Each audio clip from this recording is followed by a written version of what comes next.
Okay, what if getting old just wasn't a thing anymore? What if, in our lifetime, aging actually became a choice?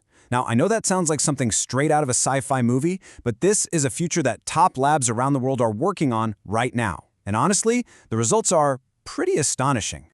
This one idea, right here, it flips everything we thought we knew about biology on its head. It suggests that aging isn't some unstoppable force of nature. No, it's a biological program. And if it's a program, well, that means it can be debugged, it can be rewritten. So here's the deal. Our bodies aren't necessarily breaking down with age in the way we think. Our genes, right, the actual blueprint of who we are, that stays intact. The real problem is that the instructions telling those genes what to do they get scrambled over time. It's like the data's still on the disk, but the disk is getting scratched. It's a loss of information, not a failure of the hardware. So, if the problem is just corrupted software, the solution is kind of obvious, right? You just reinstall it. So, let's dive into the incredible science that might just let us reboot our cells all the way back to their factory settings. And this hardware-software analogy, it's the absolute perfect way to get your head around this. Think of your DNA as the computer itself, the physical machine, the hardware. It doesn't really change. But the epigenome? That's the software. That's the operating system that reads the DNA and tells your cells what to do, when to do it, the whole shebang. And just like an old computer, after a few decades, that software gets buggy, it gets corrupted, and that leads to what we call aging. This brings us to the key process, the magic word at the heart of this whole revolution, epigenetic reprogramming. It's the scientific term for that biological software update. It's basically a way to do a factory reset on a cell, wiping its instructions back to a youthful state. And here's the crucial part, without messing with the precious DNA hardware at all. The cell stays a muscle cell or a skin cell, but it becomes a young one again. And these are the rock stars of our story, the tools that make all of this possible.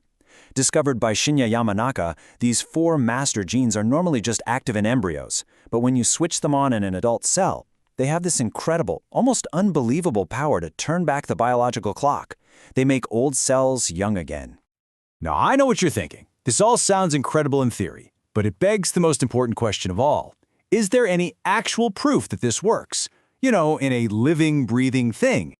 The answer is a huge, resounding yes. And the progress has been, it's been breathtaking. Back in 2016, scientists took aging mice, activated these factors, and made their organs younger. Then, in 2020, a team at Harvard literally reversed age-related blindness in old mice. Get this, they didn't just stop aging, they actually reversed it. And that 2016 study, it resulted in a 30% extension in lifespan for those mice. I mean, just let that sink in for a second. 30%. This isn't just about looking younger. This is a fundamental shift in the trajectory of life itself, and it's been proven in a lab. So how does this make the leap from mice to us? Well, researchers are chasing down several incredible pathways.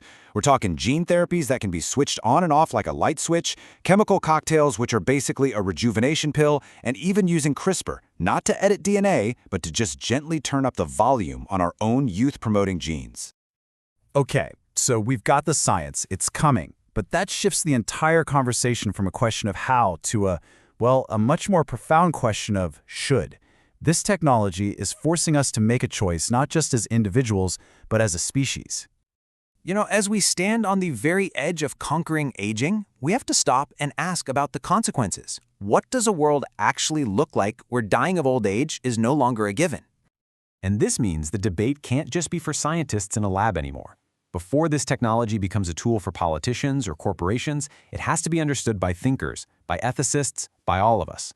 We have to grapple with the why and the what if, before we get totally lost in the how. And the concerns are very, very real.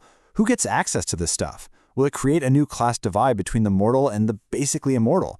What does that do to our planet's population and resources? And, as some commenters worry, what are the risks of things going wrong? Could we create a world of, ghouls from Fallout? These are the debates we have, and we need to have them now. But, believe it or not, the questions go even deeper than society. They go right to the very core of what it means to be you. We need to talk about the consciousness problem.